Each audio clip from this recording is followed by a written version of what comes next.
व्यापक संस्कार कराए, तब तूने ही अपने नन्ही नन्ही कोपलों और जड़ों से औषधि बनाकर माँ के उदर में ही मुझे आरोग्य प्रदान किया था। मेरे सखा, जब मेरा जन्म हुआ तो प्रथम बार तूने ही पालना बनकर मुझे थामा था। बुट्टी बनकर तूने ही मुझे पुष्ट बनाकर रोगों के आक्रमण से बचाया था। मैं तेरे उपकार कैसे भूल सकता हूँ।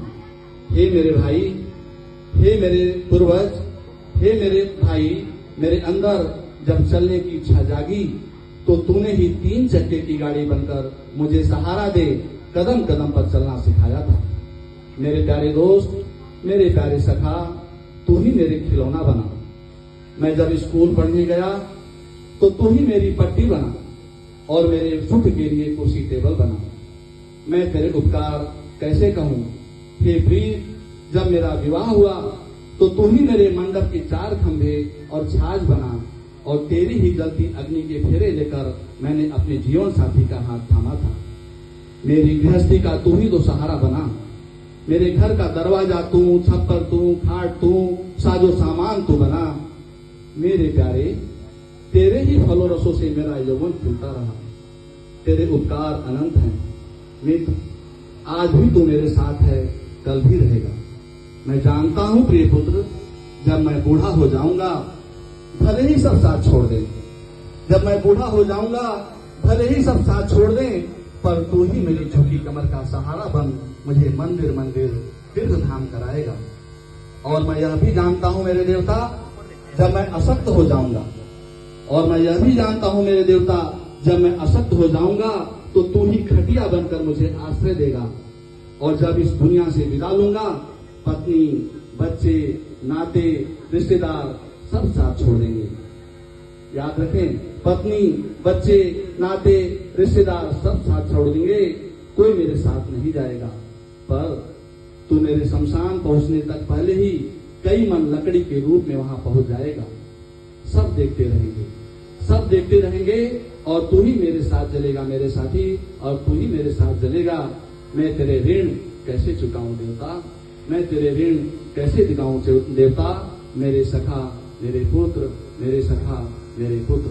थोड़ी देर अपनी आंखों को बंद रखें और आप ये भाव करें कि आपने ये जो पौधा है ये मात्र पौधा नहीं है, यह जो है आपका एक सखा है, आपका मित्र है।